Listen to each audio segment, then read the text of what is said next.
Muy buenos días a todas y todos en este viernes de Derecho Procesal, una emisión especial de su programa Los Procesalistas.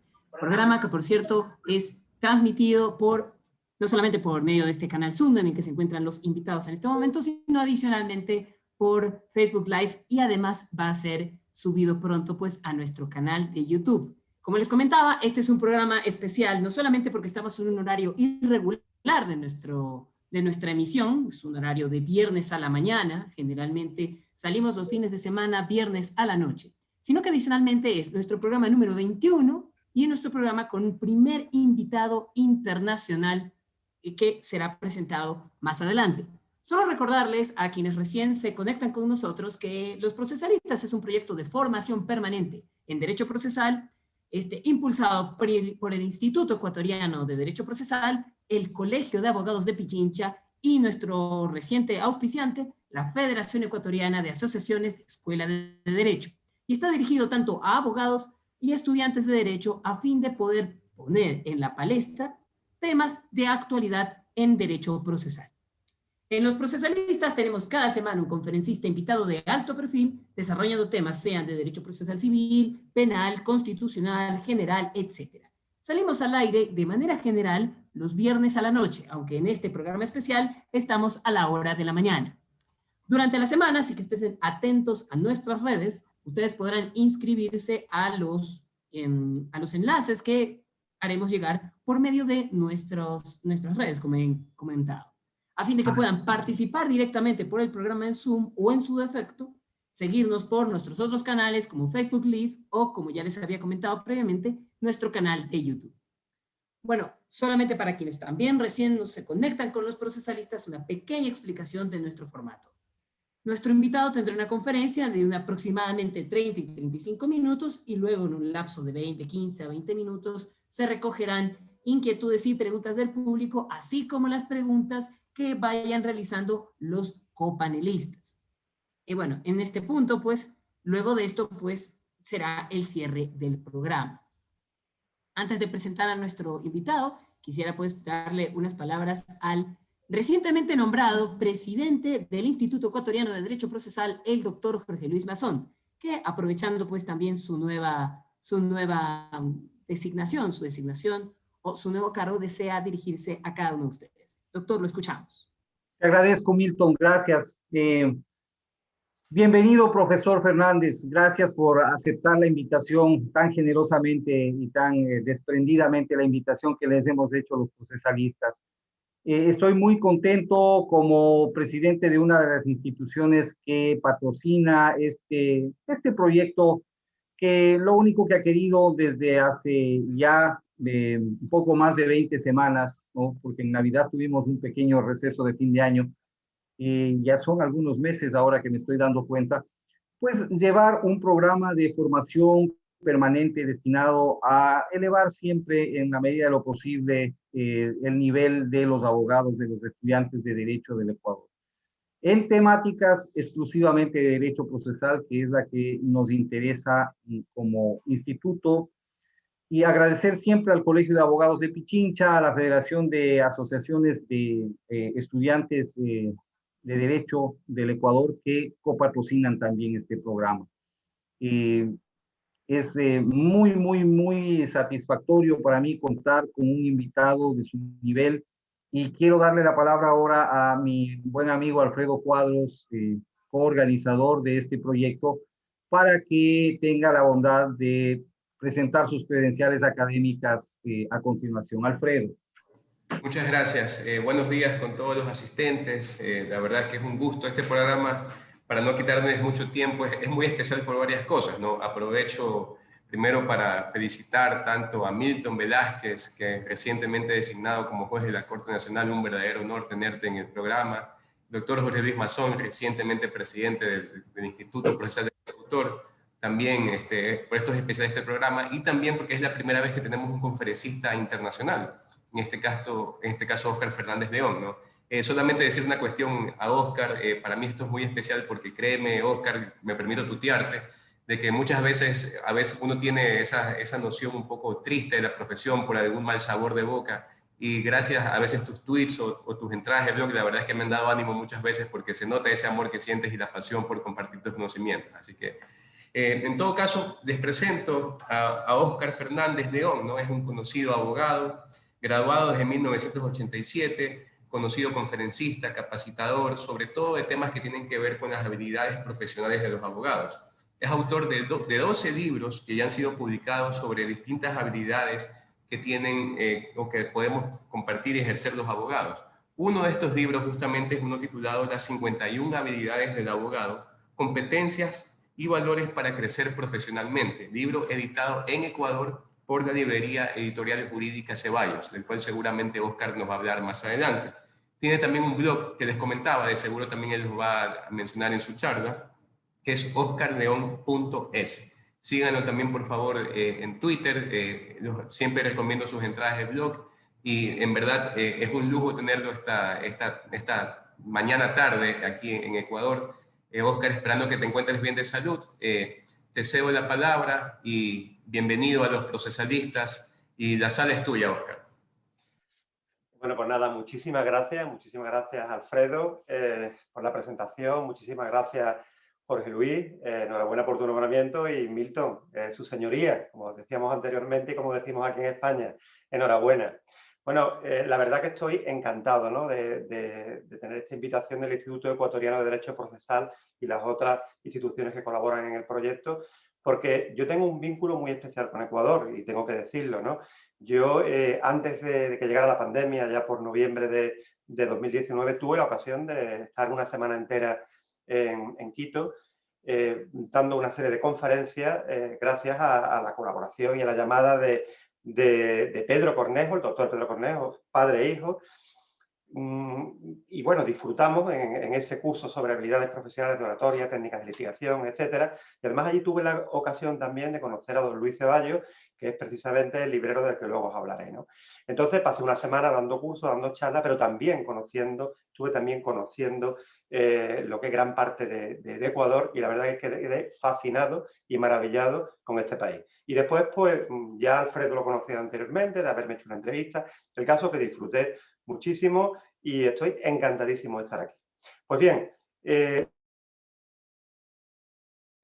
lo primero que me gustaría traer a relucir es que los objetivos que tenemos hoy de esta conferencia van a ser familiarizarnos con unas pautas y técnicas que van a ser imprescindibles para poder actuar con eficacia en lo que son los llamados juicios virtuales o juicios telemáticos, tan importantes, que van a tener tanta importancia en el futuro, ya lo tienen en el presente, pero sobre todo en el futuro, como podremos luego comentar posteriormente. Este objetivo se desarrollaría en una serie de puntos. En primer lugar, familiarizarnos con el contexto jurídico de los juicios virtuales, concienciarnos de la importancia que van a tener y tratar de alcanzar una serie de habilidades que nos permitan, de alguna manera, tener esas intervenciones, como decía, con la mayor eficacia posible. Pues bien, ya os han introducido perfectamente cómo es la charla y la duración 30-35 y básicamente las preguntas las podéis ir poniendo en el chat y luego cuando terminemos esos 35 minutos pues ya empezamos con todo el diálogo y con todo el debate. El simbolito este siempre lo pongo porque significa que se os va a pasar volando. Es decir, aquí vamos a estar un ratito nada más. La percepción va a ser muy rápida de las charlas, os lo aseguro. Pues bien, yo al principio quería, y es lo único que voy a hablar de mi país, de España al respecto, deciros cómo es el marco normativo en mi país para que hagáis una comparativa con Ecuador. Y básicamente nosotros lo que teníamos era una serie de preceptos de la Ley Orgánica del Poder Judicial que permitían lo que son las videoconferencias de testigos, de partes, de peritos, en los casos en los que fuera imposible, porque fueran internacionales, por problemas físicos, por distancia, etc.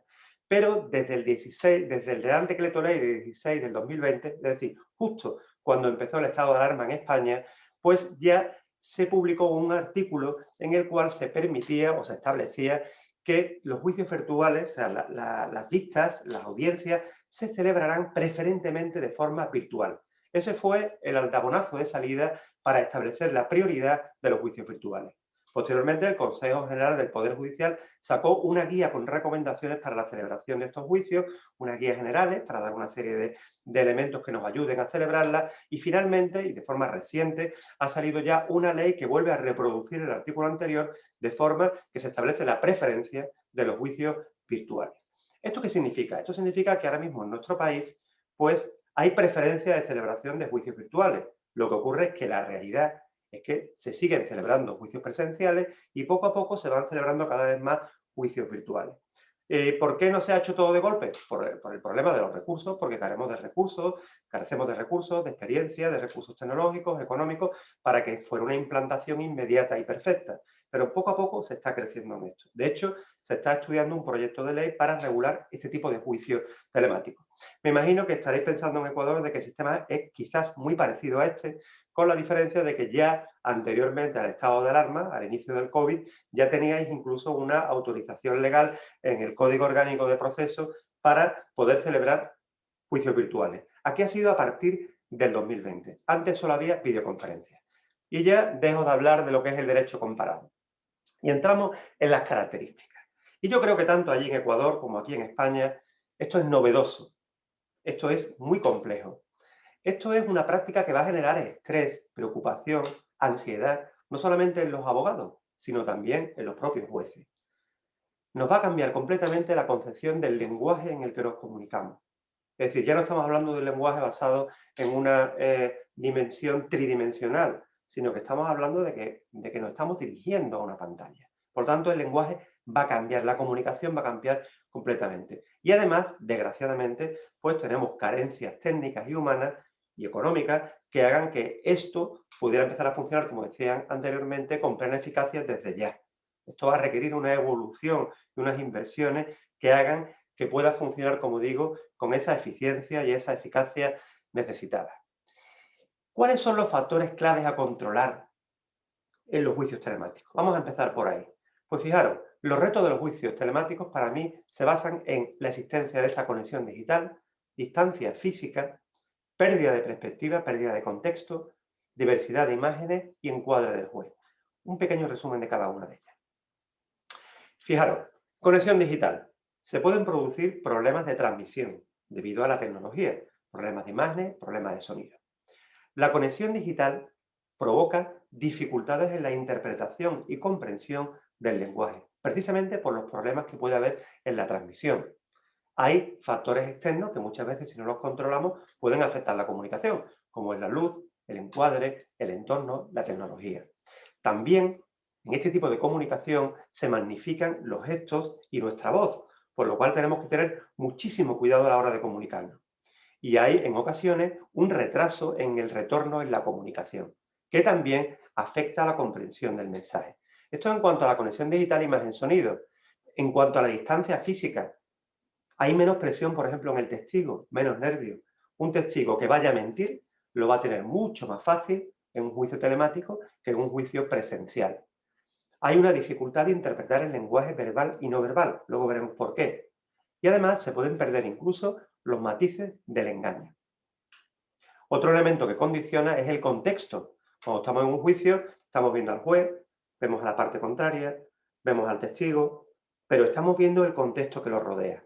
Y sabemos perfectamente lo que está ocurriendo en sala. Sin embargo, en el contexto virtual, el contexto se reduce completamente a lo que sale en la pantalla. Por lo tanto, esto nos va a hacer perder una capacidad de comprensión de lo que ocurre. Y habrá una dificultad mayor de recibir ese feedback, esa retroalimentación de lo que nos diga el testigo, de lo que nos diga el juez. Y además vamos a tener que estar muy concentrados en lo que tenemos en la pantalla, lo que va a hacer que perdemos completamente el resto del contexto. Diversidad de imágenes. Nos vamos a encontrar con la cara del juez, la cara del abogado, el rostro del testigo, y eso también va a generar distracciones, pérdida de atención y también interrupciones no deseadas, porque si tú estás interrogando a un testigo y de pronto se empieza a mover más de la cuenta el juez o el abogado contrario, tú puedes perder la concentración, cosa que no te ocurre en una sala, en un acto presencial. Encuadre del testigo. Va a haber juicios en los que vamos a ver solamente la cara del testigo. En otros vamos a ver un encuadre como el que tengo yo ahora mismo, por ejemplo. Y en otros vamos a ver el testigo al fondo de la sala junto al micrófono. Por lo tanto, va a haber una diferenciación de encuadres que va a condicionar y mucho la forma en la que interrogamos e intervengamos. Por lo tanto, fijaros, hemos analizado muy brevemente aquellos elementos que son condicionantes. La conexión digital, distancia física, pérdida de perspectiva, diversidad de imágenes y el encuadre del juez. Y ahora vamos a continuar con ello. Vistos estos puntos, que nos valen de marco introductorio de lo que son los juicios virtuales, pues tenemos que tener en cuenta una serie de habilidades. Y vamos a empezar por la primera. Conocimiento mínimo exigible. Tenemos que conocer los protocolos y guías que existan al respecto. Si en Ecuador existe, por el Consejo General del Poder Judicial anónimo que tengamos allí, existe una serie de protocolos, el abogado está obligado a tener un conocimiento de ese protocolo, conocer mínimamente los aspectos técnicos que ahora desarrollaré y observar juicios telemáticos, tener la ocasión de, en la medida de lo posible, conocer estos juicios telemáticos. Dispositivos. Es muy importante tener una cámara con resolución normal. Puede ser la cámara de nuestro ordenador o puede ser una cámara del mercado. Yo personalmente recomiendo que busquemos, si es posible, una cámara del mercado que nos dé mayores prestaciones que la del propio ordenador. Y además siempre vamos a tener la del ordenador por si hay algún tipo de problema. En segundo lugar, conexión a corriente. Siempre recomiendo que el ordenador esté conectado a la corriente. Nada de baterías que nos pueden dar un gran susto, salvo que estemos haciéndolo con un celular o con un portátil, si no nos queda más remedio. Pero si es posible, la conexión debe de ser siempre una conexión en red. Auriculares. Si tenemos auriculares, que son muy recomendables, especialmente cuando hay una conversación con la otra parte, si es posible que no sean inalámbricos. Es decir, que sean, digamos, de conexión directa a la corriente del ordenador. ¿Por qué? Porque todo lo que sea inalámbrico puede producir problemas, se pueden producir problemas en las ondas, interferencias y pueden perjudicar esa comunicación que tenemos en sala. En relación con los aspectos técnicos, hay que revisar siempre la conexión a Internet. Estar absolutamente seguro que lo tenemos absolutamente claro. En segundo lugar, cerrar todos los programas que tengamos para evitar distracciones y también para que no pierda, digamos, la fuerza, la transmisión. En tercer lugar, hacer pruebas de vídeo y audio siempre antes de empezar con suficiente tiempo.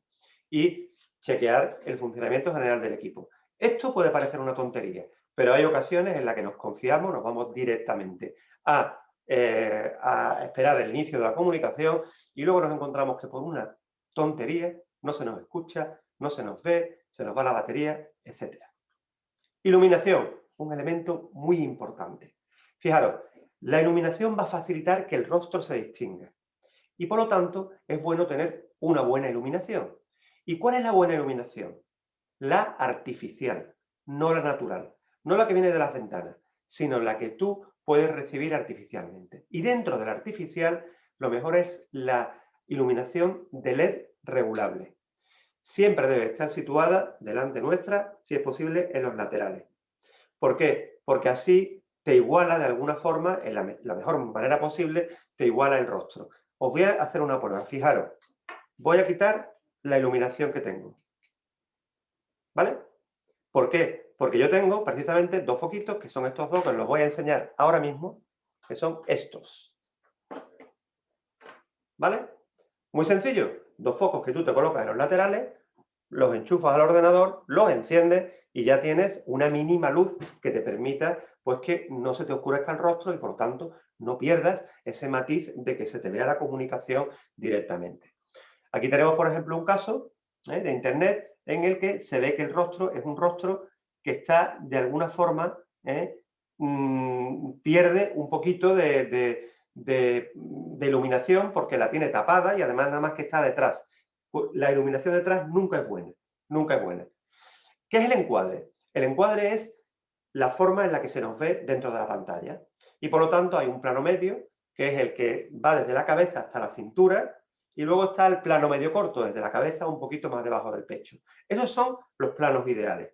El primer plano no es muy recomendable porque se concentra la mirada demasiado en todo el rostro y además de alguna forma es demasiado intimidatorio. Por lo tanto vamos a procurar buscar un plano medio corto. Aquí veis distintos planos en un proceso de comunicación. Los hay más perfectos, los hay menos perfectos, pero bueno, en principio podemos ver claramente cuál es de alguna forma, este tiene una luz detrás, este tiene una ventana detrás, depende para la función que sea, pero el plano es muy, muy importante a la hora de la comunicación. El sonido, recomendable. Si tenemos que hablar en un momento dado y recibir, es recomendable tener unos auriculares. Si es posible, los auriculares van a limpiar los sonidos completamente. Yo personalmente, como hoy estoy haciendo la exposición yo, pues realmente no necesito los auriculares. A lo mejor si tenemos un debate muy grande, igual me los pongo, pero que en principio no los uso. Pero es muy recomendable para los juicios telemáticos. En segundo lugar, asegurarse de que todos los asistentes se puedan ver y oír. Y silenciar el micrófono mientras no estemos hablando, porque se pueden producir situaciones no deseadas como consecuencia de esto. El entorno. El entorno debe de ser un fondo neutro. Ese fondo que veis ahí en la foto es un fondo ideal. ¿Por qué? Porque en la parte de detrás no hay absolutamente nada y no distrae.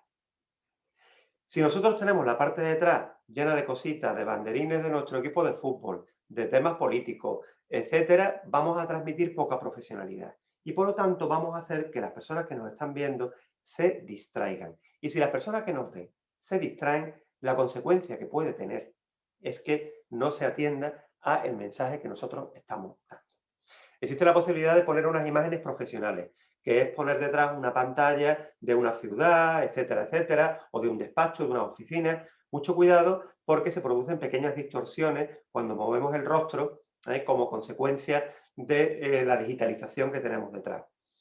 Entorno silencioso. Hay que cerrar la puerta. Hay que avisar a los colegas del despacho de que mientras estemos en un juicio telemático, nadie entre, nadie nos moleste.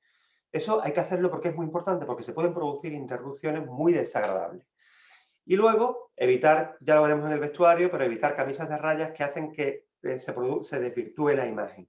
Y por lo tanto, pues hagan que el entorno sea un entorno más desagradable a la persona que te está viendo. Como digo, silencioso, etcétera.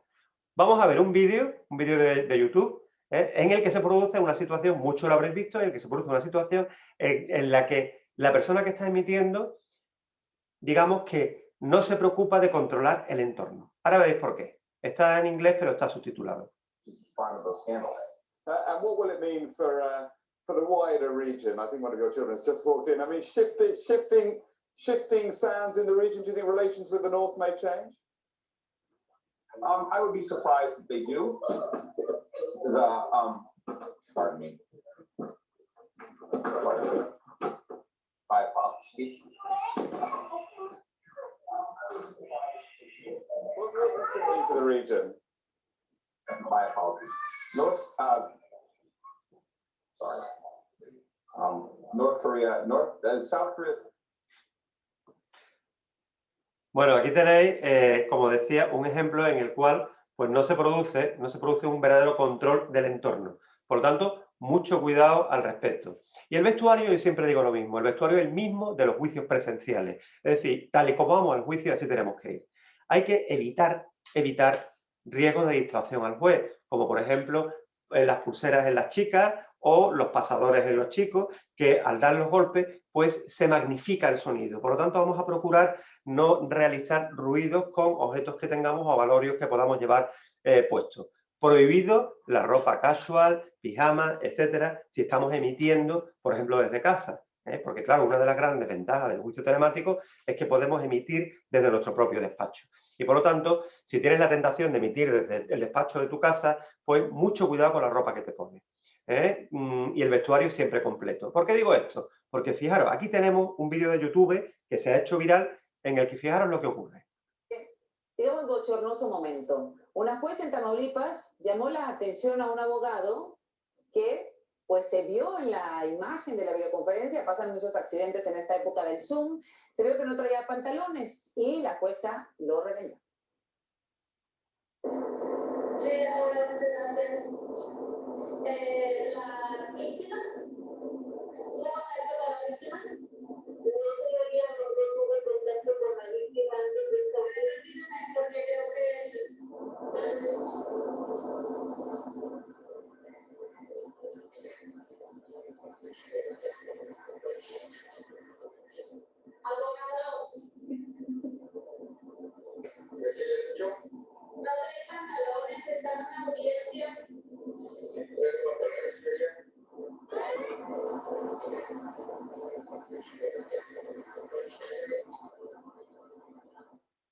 Claro, esto puede pasar. Esto puede pasar y es una situación bastante complicada, bastante desagradable, ¿no? El tema de las distracciones. Podemos perder la atención desconectando, porque nos ponemos a tocar las pestañas, abrir el correo, abrir el Twitter, abrir el Facebook, cualquier cosa. Hay que evitar todo tipo de distracciones, porque efectivamente hay tendencia a la distracción. Y por lo tanto, lo mejor es cerrar los canales y comprometernos a estar completamente concentrados en lo que está ocurriendo dentro de lo que es la sala virtual. En cuanto a la comida y la bebida, fijaros, prohibida la comida y la bebida siempre, excepto el agua, que naturalmente tú puedes tener un vaso de agua y beber durante la tarde. Si tenéis alguna duda, preguntar siempre al juez si hay algún tipo de problema con que podáis tener bebida. Yo no conozco las costumbres exactas en Ecuador, pero aquí, por ejemplo, en España, puedes beber sin ningún tipo de problema y, por lo tanto, lo que no se puede hacer, por ejemplo, es comer. Eso no es una norma correcta dentro de lo que es un juicio. Por lo tanto, dicho esto, vamos a ver a continuación la comunicación en los juicios virtuales. Los elementos de la comunicación en los juicios virtuales. Y esto es muy importante porque como nos comuniquemos en sala va a ser fundamental para que nuestro mensaje llegue al destinatario. Y fijaros, en la comunicación tenemos una parte digital o lenguaje verbal, que es lo que decimos, el contenido, y luego la parte analógica o el lenguaje no verbal, que es cómo lo decimos. Dentro del lenguaje no verbal, fijaros, en la comunicación no verbal, tenemos los factores asociados al lenguaje verbal, la paralingüística, el tono, el ritmo, el volumen, los silencios, etcétera, y tenemos los factores asociados al comportamiento, la kinesia, la proxémica y la imagen personal. Pues bien, la kinesia sería la relativa a el rostro, la mirada, el uso de los brazos, de las manos, del cuerpo. Vamos a ver la kinesia y vamos a ver posteriormente la paralingüística, que son quizás los elementos que más influyen en la comunicación en un juicio virtual. En cuanto a la kinesia, mirada, rostro, postura corporal, gesticulación y aspecto exterior. A tener en cuenta lo que mostramos, y eso va a depender, siempre va a depender del encuadre que tengamos. Partiendo de un encuadre como el que tengo yo ahora, vamos a ir viendo los distintos elementos. En primer lugar, la mirada. ¿A quién tenemos que mirar? Cuando estemos dirigiéndonos al juez, hay que mirar a la cámara, como estoy haciendo yo ahora. ¿Por qué? Porque la cámara son los ojos del juez. Así. Si tú tienes la tendencia a mirar la cara del juez cuando esté en la pantalla y te pongas a hablarle, va a ocurrir esto. Sí, señoría, consideramos que es de aplicación el artículo 342 del Código Penal, dado que ha quedado acreditado, pero si tú dices, señoría, entendemos que son de aplicación los artículos 344 y 345, porque partiendo de una argumentación, en este caso te estás dirigiendo realmente a él y el mensaje comunica mucho más. Esto que estoy diciendo no es fácil. Hay que colocar el visor a la altura de los ojos, y si es posible la ventana del juez moverla debajo del visor. Digo que es difícil porque la tendencia que se tiene es a mirar el ordenador. Por lo tanto, la mirada siempre al visor de la cámara o al visor del ordenador para dirigirnos tanto al juez como al testigo. Esta regla se relaja cuando nos están hablando. Cuando nos están hablando, miramos si queremos a la pantalla y vemos a la persona que nos está hablando para tener ese feedback. El rostro. El rostro debe ocupar 1/3 de pantalla, no más. No puede ocupar toda la pantalla. En el rostro tenemos que tener en cuenta de que todo se ve, todo se nota y todo se va a magnificar. Por lo tanto, tenemos que controlar cualquier movimiento del rostro o cualquier gesto que hagamos con los ojos, con las cejas, con la boca. Es decir, mucho cuidado, transmitir siempre lo que estemos sintiendo en ese momento, naturalmente adaptado a las necesidades del juicio. Esto es lo que tenemos que hacer. La sonrisa es clave. Es decir, un juicio no quita que haya una sonrisa, que haya un buen ambiente, etcétera, en los momentos clave. Pero mucho ojo porque se va a transmitir a la perfección. No tocarnos la cara, no tocarnos el rostro, procurar no tocarnos el rostro.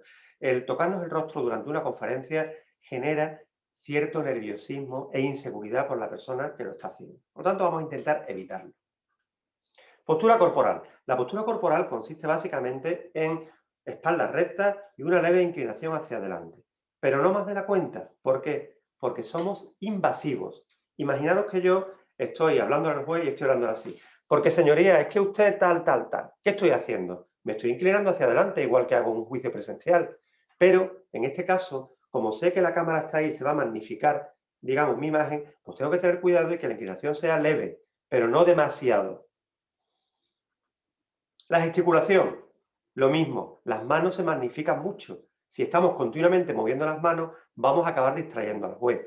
Si tenemos un bolígrafo en la mano mientras estamos hablando, el juez al final va a estar mirando todo el tiempo el bolígrafo que estamos haciendo. Y cuidado, no acerquemos las manos a la cámara porque volvemos a ser invasivos. Si yo me pongo a exponer, porque señoría, es que usted tiene que tener en cuenta que tal y cual, el juez se va a desconcentrar y va a perder la atención sobre nuestro mensaje.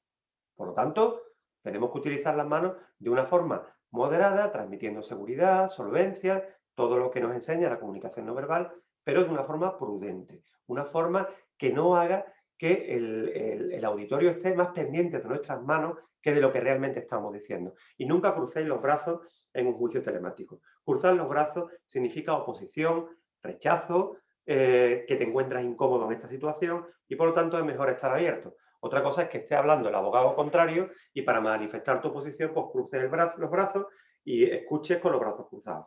No pasa nada. Pero no es bueno, mientras está hablando el juez o mientras está interrogando a un testigo, etcétera, hacer ese cruce de brazos. Vamos a seguir. El aspecto exterior, ya lo hemos dicho, el mismo que los juicios presenciales. Un aspecto profesional. Profesional. Aquí tenéis una foto, yo creo que es un futbolista famoso, de lo que ocurre en algunas ocasiones en relación con el aspecto. Aquí tenéis otra, como consecuencia precisamente de la moda de ahora del Zoom, ¿no? Bueno, elementos de la paralingüística, entonación, ritmo, volumen, pausa y articulación. Aquí veréis que la regla es una regla de moderación. Es decir, la entonación es la madre de la emoción, y es una secuencia de sonidos que refleja el sentido, la intención y la emoción que transmitimos. Por lo tanto, tenemos que utilizar la entonación claramente en los juicios telemáticos, pero sin excedernos, sin quedarnos cortos ni excedernos, sino utilizar la entonación adecuadamente para que llegue ese mensaje. En cuanto al ritmo, la velocidad. Mucho cuidado con correr en los juicios telemáticos. ¿Por qué? Porque hay veces que los nervios nos hacen ir muy rápido. Y aquí o articulas muy bien cuando estás hablando rápido o mejor que no lo intentes. Porque se puede perder la noción de lo que estás diciendo, se puede perder la atención, te puedes equivocar y es preferible que la velocidad o ritmo de nuestra comunicación sea una velocidad media para que el mensaje llegue muy claro. Hay que contar con que siempre se pueden producir una serie de problemas en la comunicación. El volumen, un tanto de lo mismo. Volumen intermedio. Ni un volumen muy alto, porque no podemos estar chillando, ni un volumen muy bajito, porque tal. Es decir, una cosa intermedia que permita que el mensaje llegue correctamente. Insisto, un volumen alto o un volumen bajo va a hacer que se pierda la distracción y que se pierda la atención tan fundamental y tan necesaria en este tipo de comunicación. Y las pausas y los silencios se pueden producir, deben de realizarse, pero mucho cuidado. Una pausa exagerada en este tipo de comunicación se puede malinterpretar, se puede perder. Por lo tanto, no abusemos de las mismas como podemos hacerlo en un juicio presencial en el cual el contexto, nuestro físico completo, etcétera, pues nos ayuda muchísimo a la hora de comunicar. Y la articulación, vocalización y dicción deben de ser muy buenas. Es decir, es preferible que vayamos lento y que pisemos sobre seguro, articulando con la máxima corrección, que correr y pensar que vamos a acabar antes, que vamos a... Sino no, con tranquilidad, confiarnos. Si nos vamos acostumbrando a todas estas pautas, pues vamos a mejorar muchísimo. En cuanto a las habilidades, que las tenía aquí preparadas para vosotros, vamos a ver. Simplemente deciros que para mí, en este tipo de los juicios telemáticos, tenemos que tener un dominio del proceso, pero no solamente un dominio del proceso de normas procesales habituales, sino de dominar el proceso telemático. Es decir, cómo va a interpretar, cómo va a gestionar este juez en concreto las reglas procesales adaptándolas a lo que es el juicio telemático. Cómo subimos los documentos, cómo se propone la prueba, cuál es el orden que se establece, cómo son los tiempos. Vamos a preocuparnos antes del juicio de hablar con los funcionarios, los servidores públicos, para que nos expliquen cómo desarrolla el juez este tipo de juicio, o hablar con otro compañero, otro colega que haya tenido la ocasión. Habilidades tecnológicas, tenemos que mejorar. Yo sé que los jóvenes, y aquí hay muchos que están presenciando este acto, pues no van a tener ningún problema porque habéis nacido con las tecnologías y estáis muy acostumbrados. Pero los abogados que somos ya más mayorcitos, pues nos vemos en la obligación de aprender mucho para poder defendernos tecnológicamente. Hay que tener autocontrol, porque si tú en un juicio te enfadas o te sale la ira, con un contexto presencial la puedes disimular más, pero en una pantalla no la puedes disimular porque se magnifica esa imagen. Tienes que tener atención plena. Atención plena es estar absolutamente concentrado en lo que está ocurriendo dentro de esa pantalla para no perder ni una. Porque como pierdas el hilo de lo que está ocurriendo en el juicio, te va a costar mucho trabajo recuperarlo. Y si quieres recuperarlo preguntando algo, vas a llamar mucho más la atención que en una presencial. Tenemos que tener paciencia. Vamos a superarlo igual que hemos superado muchísimas más dificultades los abogados. Y por tanto, los juicios telemáticos finalmente, pues, los acostumbraremos, los iremos haciendo y no habrá ningún tipo de problema. Pero hay que tener paciencia, se van a producir fallos, se van a producir errores, no nos culpemos, es natural. Los jueces también se equivocan, los jueces también están sufriendo esta situación. Lo que pasa es que ellos van a aprender más rápido que nosotros porque ellos van a tener más ocasiones de celebrar estos juicios telemáticos. Y finalmente, la comunicación. ¿Cómo no la comunicación?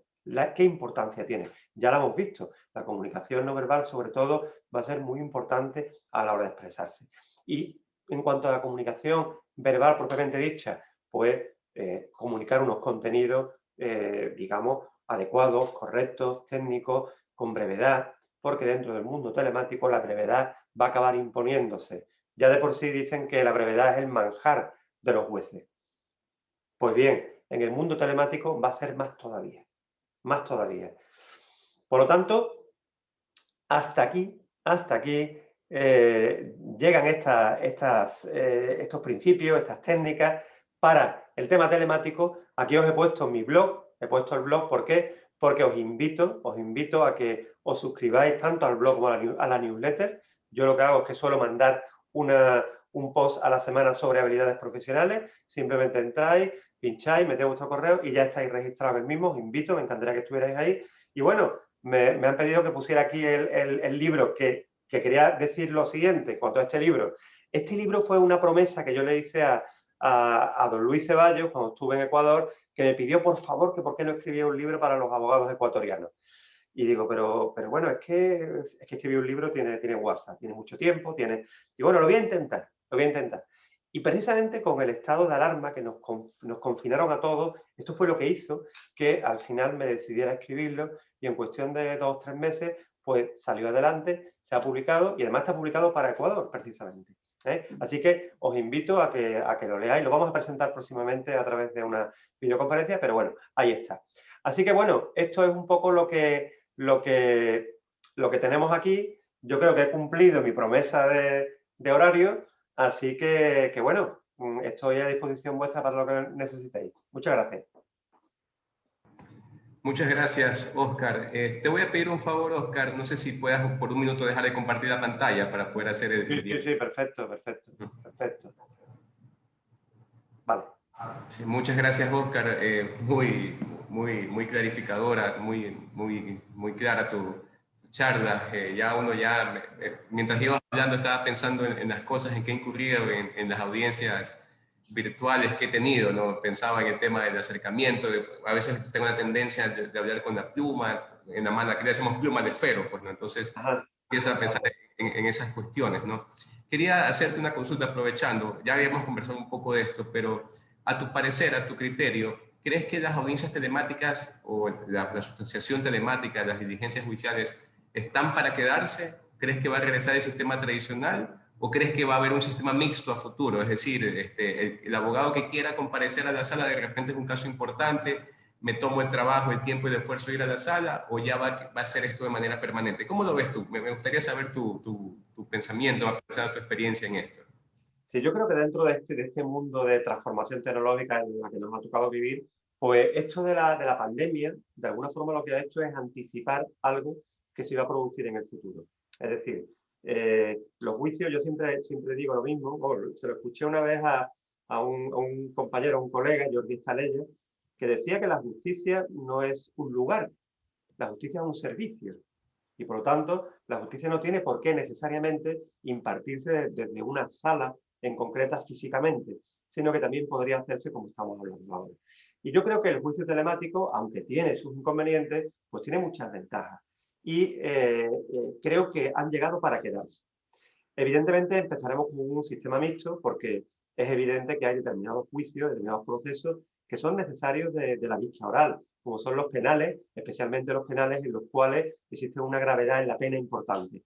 Por lo tanto, en materia penal se seguirán haciendo juicios virtuales, pero habrá otras jurisdicciones, como puede ser la administrativa, la contenciosa administrativa, la social, incluso la civil, que poco a poco se irán haciendo, digamos, cada vez más este tipo de juicios. Por ejemplo, en España tenemos, dentro de lo que es el proceso general civil, pues tenemos la fase de la audiencia previa, donde se proponen y admiten las pruebas, y la fase del juicio. Pues bien, la audiencia previa es fantástica para la celebración de lo que es los juicios telemáticos. Proponer pruebas, se admite y ahí lo tienen. Y ahora ya vamos a juicio. Creo que ha llegado para quedarse. Y creo que finalmente, a pesar de que se cuente con la reticencia de muchos abogados y de muchos jueces también, aquí en España hay jueces que tienen reticencia, yo creo que al final, cuando se nos dote, como decía al principio, de los recursos necesarios, recursos tecnológicos, recursos económicos, formación tecnológica, etcétera, al final yo creo que será algo muy ventajoso para la justicia. Gracias, Oscar. Y creo que esto también, antes de darle la palabra a mis compañeros, porque también hay unas preguntas interesantes del público, quería un poco aprovechar para darle la bienvenida a un amigo también de la casa nuestro, que es César Vanegas, que fue estudiante tuyo en España, de los que nos comentaba, y él quería aprovechar para hacer un saludo y una pregunta. Así que, César, te doy la palabra para que puedas hacer un saludo al doctor. No sé si estás habilitado. Hay que habilitar el audio. Sí, ya le activé el audio. Doctor, buenas tardes, Alfredo, ¿me escuchan? Sí, perfectamente. Sí. ¿Cómo le va, Milton? Buenas tardes. Oscar, ¿cómo le va? Buenas tardes. Yo fui alumno suyo en el curso de técnicas de litigación que da en la UNIR. Para quienes lo sepan, Oscar es un excelente profesor. Quizá la gran mayoría de técnicas de litigación que aprendí, las aprendí del curso que da Oscar, da lecturas muy interactivas y todo lo asocia con películas o videos de YouTube, como hemos visto en su presentación. Así que 10 sobre 10 con todas las enseñanzas. Yo quería aprovechar, Oscar, para preguntarte, porque en el momento en el que nos dabas las clases todo estaba enfocado lógicamente en las audiencias presenciales y hay muchas habilidades del abogado que se pueden destacar presencialmente. Entonces, ¿cómo podríamos hacer, por ejemplo, para reconectar la atención del juez en medio de una audiencia telemática? Porque así como yo me puedo desconcentrar como abogado, el juez también se puede desconcentrar. Sería una pregunta, ¿qué recomendaciones nos puede dar? Si hacer una audiencia interactiva, con participación activa, pidiendo constantemente al secretario que vea un expediente, algo así. Y la misma pregunta referente a los testigos. ¿Qué recomendaciones nos das como para manejar un contrainterrogatorio a través de una videoconferencia? Que presencialmente es complicado y a través de una videoconferencia creería yo que aún más. Entonces serían esas preguntas, Oscar, y otra vez un gusto volver a escucharte por aquí.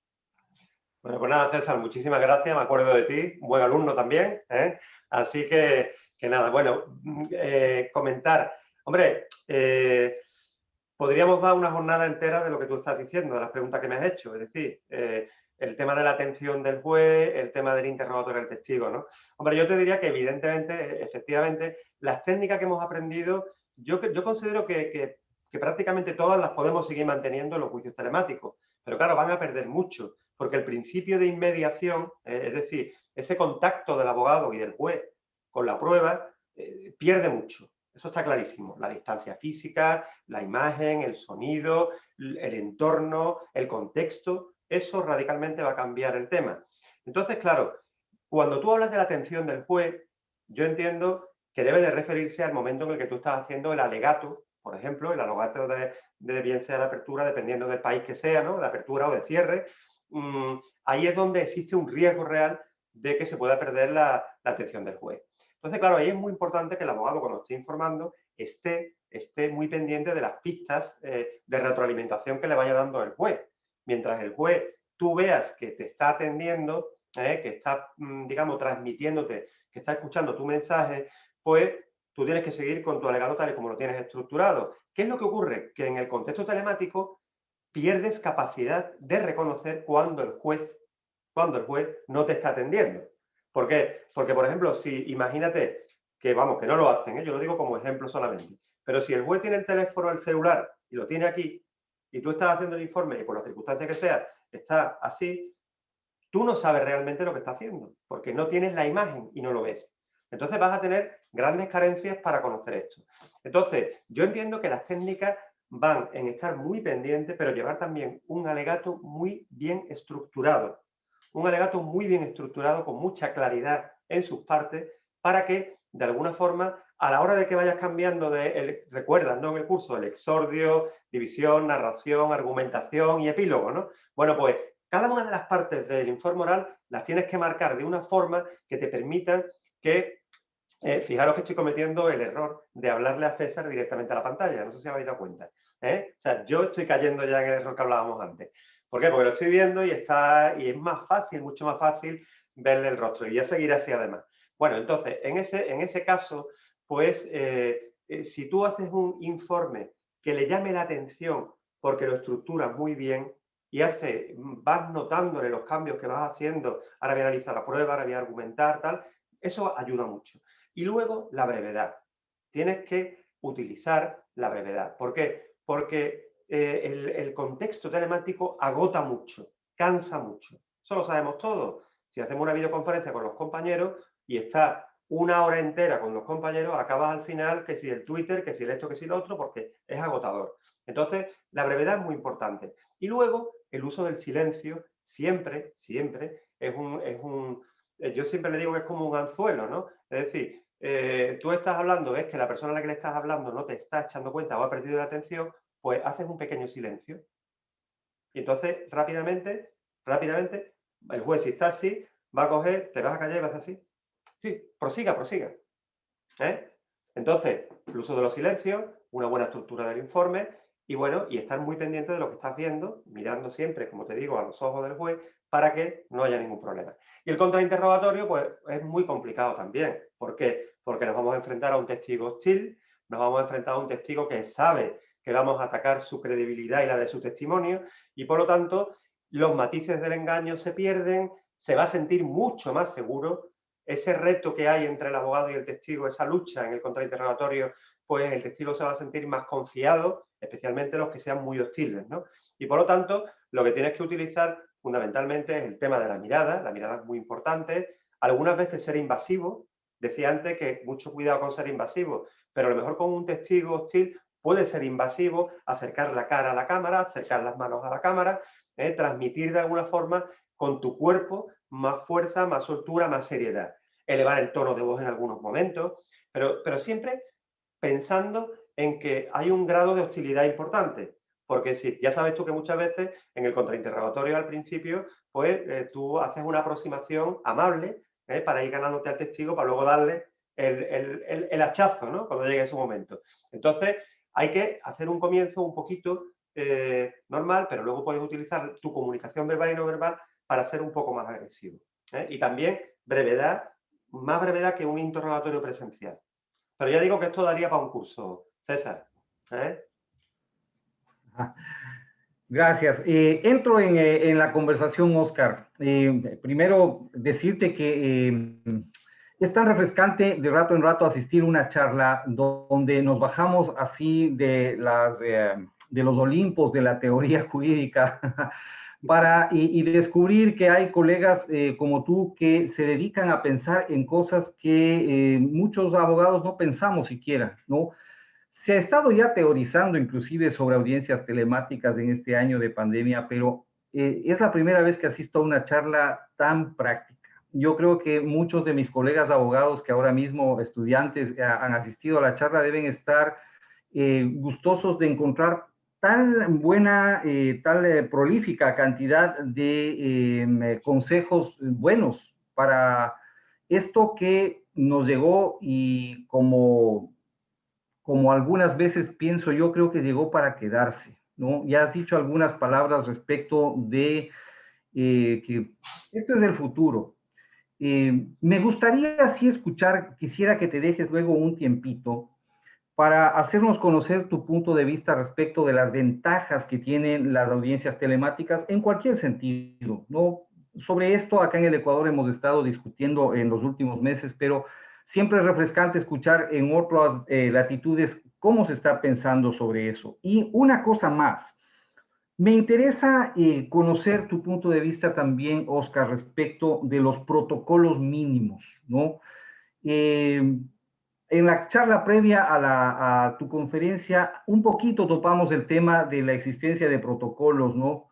No sé, creo que el Poder Judicial en España es quien nos ha lanzado. Me refiero a los protocolos mínimos para la realización, reglas básicas para la realización de las audiencias telemáticas. Acá, hasta donde yo conozco, la Corte Nacional ha emitido unos pocos. Del Consejo de la Judicatura, que es el máximo órgano del Poder Judicial, no conozco que hayan salido.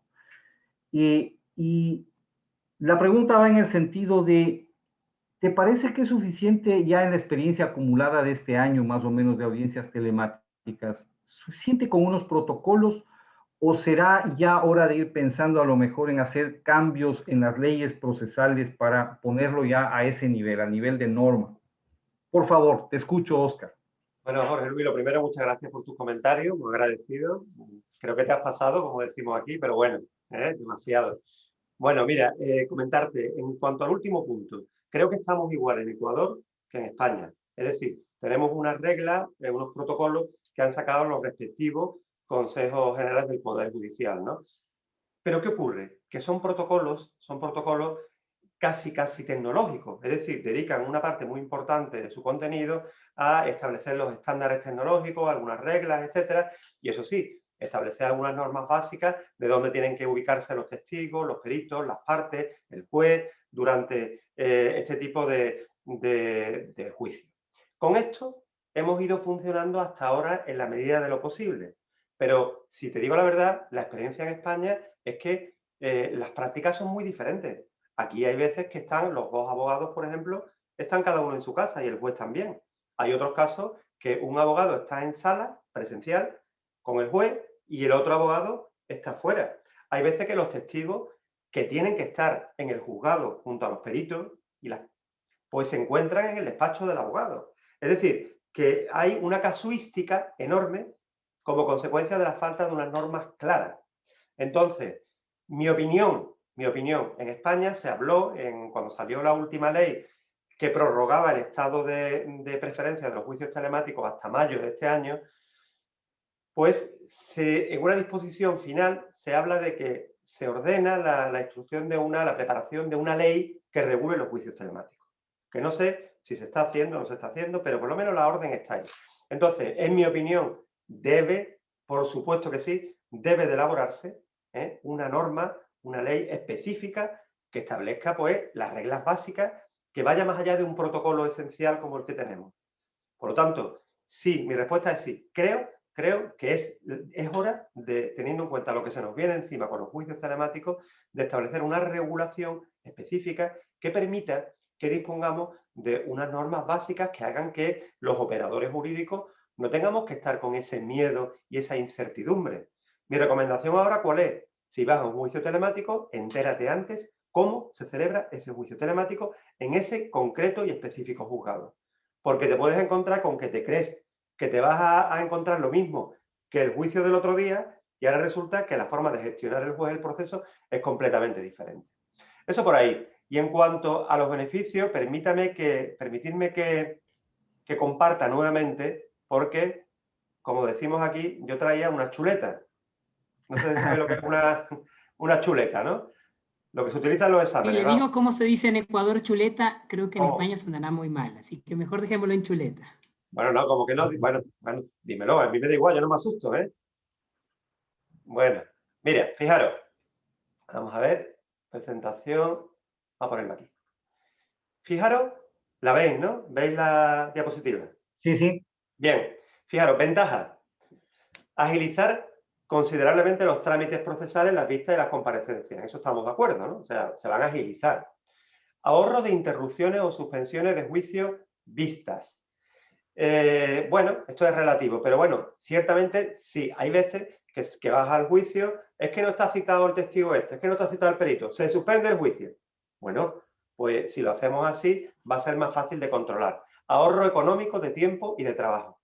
Para los abogados esto sí que es muy importante, porque no es lo mismo que tú estés en tu despacho, que se celebra un juicio telemático que te coge una hora y antes y después vas a estar trabajando en tu despacho, que perder toda la mañana como consecuencia de tener que ir con el cliente, estar esperando que empiece el juicio, que termine el juicio, coger el coche, irte a cuando llegas al despacho ya tienes que almorzar y seguir trabajando. Por lo tanto, ahorra tiempo, ahorra tiempo. Reducción de la afluencia de las instalaciones judiciales, asegurando el distanciamiento físico y garantizando la seguridad. Obviamente, con el tema del COVID es muy importante. Permite una mayor asistencia virtual de personas. Es verdad. El público, el principio de publicidad se garantiza más porque si bien en una sala de justicia a lo mejor pueden caber como mucho 60 personas, pues aquí pueden caber 600, gracias a la tecnología. Y bueno, aquí este es uno que puse yo: conjura del riesgo de fuga de los procesados encarcelados, otorgando seguridad, salvaguarda a los menores y a las víctimas de violencia doméstica, como ya pasaba antes, y reconocimientos en ruedas sin desplazamiento. Bueno, sí, son mejoras que tiene. Pero ¿cuáles son los inconvenientes? Pues se ve afectada la inmediación del juez, y también del abogado, lógicamente. O sea, la percepción del abogado de la prueba va a cambiar notablemente con estos juicios. Se garantiza la identidad de los comparecientes. Vamos a ver, hay veces que va a ser complicado identificar a una persona, qué medios vamos a utilizar, su identificación, cuándo la va a exhibir, cómo la va a exhibir, etc. Se puede ver afectada la espontaneidad de los testigos, totalmente. Se sienten más protegidos, ya lo decíamos anteriormente. También deficiente de tecnología existente en muchos juzgados. Hay juzgados que no tienen la tecnología adecuada para esto, por lo cual se pueden producir interrupciones, se pueden producir problemas en las vistas y pérdidas de tiempo. Y se deja en manos de los intervinientes el buen desarrollo del juicio, ya que podían actuar de mala fe, desconectándose, apelar a la nulidad del actuado, etcétera, etcétera. Esto lo hablamos anteriormente, antes de empezar, lo hemos comentado, y claro, esto es algo que la tecnología tendrá que salvar, ¿no? ¿Por qué? Pues porque la mala fe siempre se va a producir, ¿no? Es decir, imaginaros en los temas presenciales, cuando se va a hacer un desahucio, por ejemplo, pues dice a lo mejor el dueño de la casa que lo van a echar de la casa, es que me encuentro enfermo, tal, y el juez le manda a un médico forense para comprobar si efectivamente es así o no. Si es así, vale, pero si no, el desahucio sigue hacia adelante. Bueno, ¿qué vamos a hacer aquí? ¿Que si se corta la comunicación, el juez va a mandar a un técnico informático al despacho del abogado? Eso es imposible, ¿no?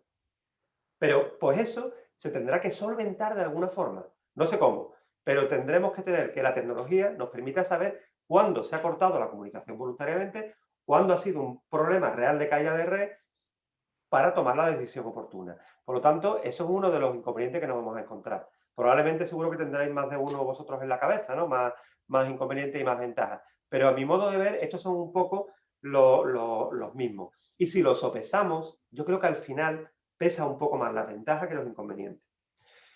Aunque, insisto, hay procedimientos judiciales que deben de seguir celebrándose de forma presencial para garantizar la defensa de, en este caso, el acusado. Me refiero a los procedimientos penales. Gracias, Óscar. ¿Podrías, por favor, dejar de compartir la pantalla? Sí, para... sí, perdón. Perdón. No sé si, Jorge Luis, tenemos tiempo para una pregunta corta. Creo que unita más.